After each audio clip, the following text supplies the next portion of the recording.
Anybody heard? It's a very tough period of time. There's never been a time like this where such a thing happened, where they could take it away from all of us, from me, from you, from our country. This was a fraudulent election, but we can't play into the hands of these people. We have to have peace. So go home. We love you. You're very special. You've seen what happens. You see the way others are treated that are so bad and so evil. I know how you feel. But go home and go home in peace. Well, that was the statement from the president released via Twitter. Congressman Cheney, I think you're still with me. I mean, here you are. You're on lockdown. Was that good enough for you? He's telling folks this was stolen from you. This was awful, but go home now. Do you think that was the kind of statement that will get the job done?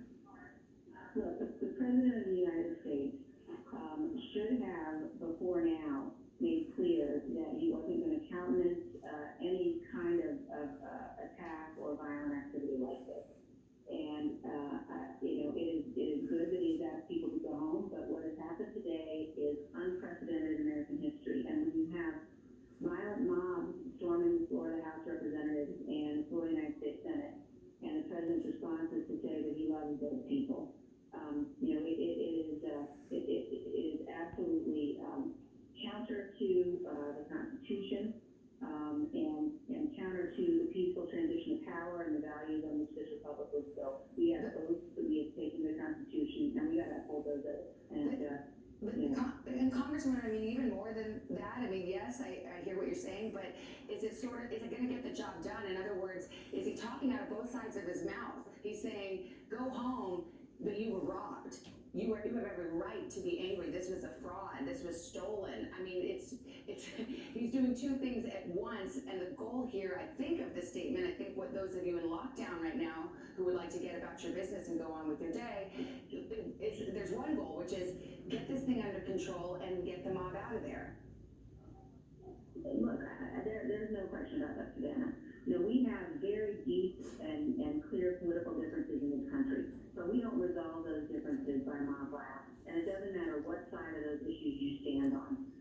The President of the United States statement now, in my view, was completely inadequate. What he has done and what he has caused here is something that we've never seen before in our history. It's been 245 years, and no president has ever failed to concede or agree to leave office after the Electoral College is voted.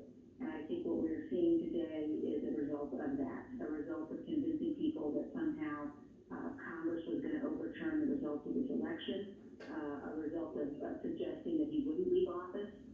Those are very, very dangerous things. And he will be remembered. This will be part of his legacy, and it is a dangerous moment for the country. Congresswoman Liz Cheney of Wyoming, stay safe, keep us posted, and thank you for your time. We really appreciate it. Thank you, Sam. I appreciate it.